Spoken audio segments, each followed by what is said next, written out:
नमस्कार। भारतीय मूल की कमला हैरिस अब यूएस की प्रेसिडेंट बन सकती हैं। इससे पहले भी हम लोगों ने बहुत खुशी मनाई थी कि ब्रिटेन का सुना कमारा आदमी है और जमैका का और मालदीव्स का और पता नहीं कहाँ कहाँ के लोग हमारे भारतीय मूल के हैं जो प्राइम मिनिस्टर या प्रेसिडेंट बन चुके हैं।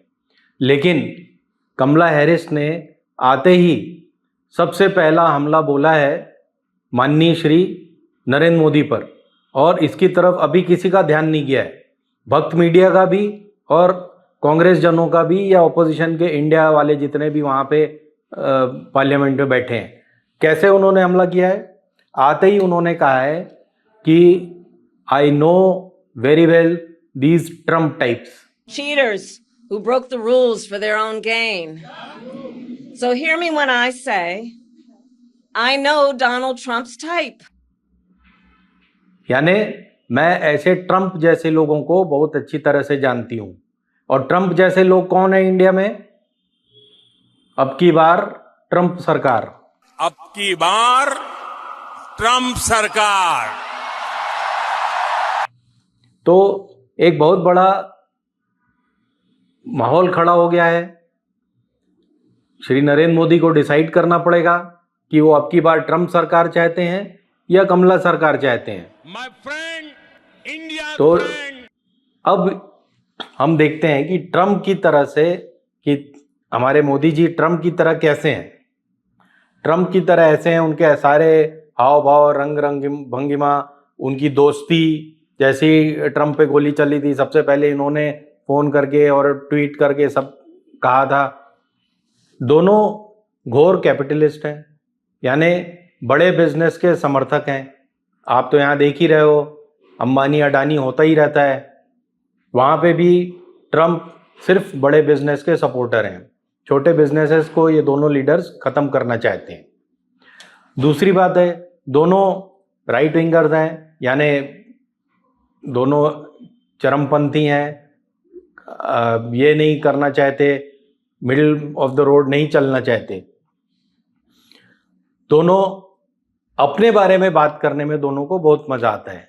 ट्रम्प को सुनिए, फिर मोदी जी को सुनिए। 2.5 किलो गाली खाता हूं मैं डेली 2 किलो, 2.5 किलो, 3 किलो गाली खाता हूं। कांग्रेस के एक नेता ने मुझे गंदी नाली का कीड़ा कहा, मुझे गंगू तेली पागल कुत्ता भस्मासुर की उपाधि दे दी, मुझे बंदर कहा, वायरस कहा, दाऊद इब्राहिम हिटलर कहा। The assassination attempt at my rally on Saturday. As you already know, the assassin's bullet came within a quarter of an inch of taking my life. दोनों को सिर्फ अपने बारे में, अपने लिए अपनी सरकार बनानी है, मोदी सरकार बनानी है, वोट फॉर ट्रम्प बनाना है।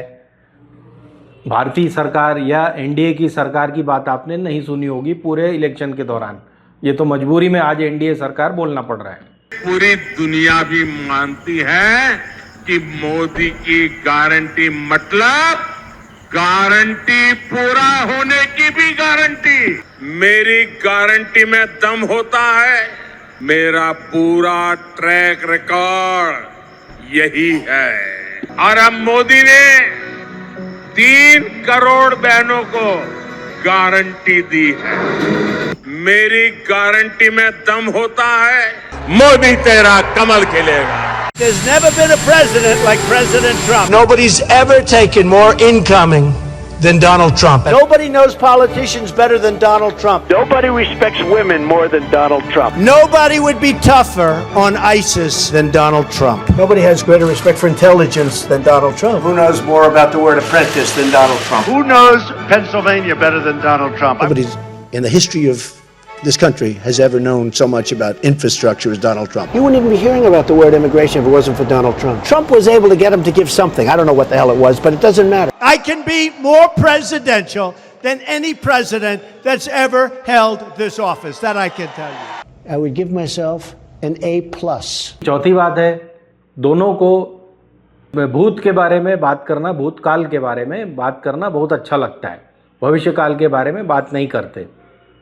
भविष्य में हम ऐसा कर देंगे, ये सब नहीं, वो सिर्फ प्रोमिसेस कि हम फिर से मेक अमेरिका ग्रेट अगेन, मागा का एक ट्रम्प का कैंपेन है, उसी तरह अच्छे दिन से शुरू हुआ था हमारा कैंपेन और आज वो $5 ट्रिलियन पे चल रहा है। तो भविष्य का ऐसा सपना दिखाओ और भूतकाल की बात करो, वो नेहरू, वो वेद पुराण, वो मुगल। पंडित नेहरू का कोट पढ़ रहा हूं। प्रधानमंत्री नेहरू ने जो कहा था, पंडित नेहरू जी ने, उस समय प्रधानमंत्री नेहरू मुजरिम के घर जाके सावन के महीने में मटन बनाने का मौज ले रहे हैं। जब सब मुगल यहां आक्रमण करते थे ना, सावन के महीने में वीडियो दिखाकर वो मुगल के लोगों के जमाने की जो मानसिकता है ना, उसके द्वारा वो देश के लोगों को चिढ़ाना चाहते हैं। उसी तरह ट्रम्प की भी यही आदत है, वो पुरानी बातों को, डेमोक्रेट्स ने ऐसा किया, फलां ने ऐसा किया, वो यही दोहराते रहते हैं। वो अभी कमला हैरिस बन गई तो उसकी पोथी निकाल रहे हैं अभी बैठ के कि उसने इस सन में ऐसा किया था, उस सन में वैसा किया था। खुद की गलतियों से ध्यान हटाने का ये सबसे अच्छा तरीका होता है, दोनों इसको फॉलो करते हैं। No thanks, Kamala. You've done a terrible job. You've been terrible at everything you've done. You're ultra liberal and we don't want you here. We don't want you anywhere. Kamala, you're fired. Get out of here. You're fired. She's nothing. She's so bad for us. Everything Kamala touches turns into a total disaster. She's destroyed San Francisco with her policies. She's nothing. She's so bad for us. Everything Kamala touches turns into a total disaster. She's destroyed San Francisco with her policies. When you look at the incompetent administration that we have with the inflation, with the Afghanistan, with all of the things they've done wrong, everything, the borders are. When you look at how bad they are, you say, you know, I like Trump, but now I really like Trump because we don't want to go back. Front row Joes. Front row Joes. दोनों Putin के काफ़ी करीबी हैं। उधर तो Trump पे तो इल्ज़ाम लगते ही रहे कि उन्होंने फेसबुक और ये वो मैनेज करने में पुतिन का सहारा लिया था। इधर मोदी जी खुद ही बोल रहे हैं कि पुतिन मेरे बहुत करीबी हैं और हमारे बहुत अच्छे दोस्त हैं। पीछे पेट्रोलियम को लेकर भी हम बहुत उनके आभारी हैं और पुतिन भी कह रहे हैं कि हम बड़े आभारी हैं। तो ये दोस्ती कायम है, तो ये तिकड़ी आपस में बहुत अच्छी जम रही है। If Putin likes Donald Trump, guess what, folks? That's called an asset, not a liability. अब इसमें कूद पड़ी है भारतीय मूल की कमला हैरिस। तो क्या कमला का ताप कमल को मुरझा देगा? ऐसा हो सकता है। मेरी तरफ से गारंटी है कि कमला हैरिस न सिर्फ ये इलेक्शन जीतेंगी बल्कि इसके बाद वाला भी जीतेंगी, यानी 2028 में भी कमला हैरिस ही जीतेंगी। क्यों मैं ऐसा सोचता हूँ? क्योंकि 2028 में एक तो ट्रंप लड़ नहीं पाएंगे। इस बार ट्रंप का जो मेन प्लैंक था कि वो बुढ़ा हो गया है, 81 साल का है बाइडेन, उसकी अब वो नहीं बची, भूल जाता है, गिर जाता है, फला है, वो कैंपेन अब ज़ीरो हो गया। इधर ये 55 वर्षीय महिला जो एनर्जी से भरपूर है और ये 77 वर्षीय खुद हो गए हैं, तो वो कैंपेन धराशायी। दूसरा, इलेक्शन हमेशा दो भागों में नहीं बटा होता है। कम से कम 20-25% वोट ऐसे होते हैं जो बाउंड्री लाइन पर बैठे रहते हैं, वो लास्ट में डिसाइड करते हैं कि हमको इधर गिरना है या इधर गिरना है। तो अमेरिका में भी यही होगा। रिपब्लिकन्स तो अपने उनको देंगे ही, डेमोक्रेट्स को देंगे।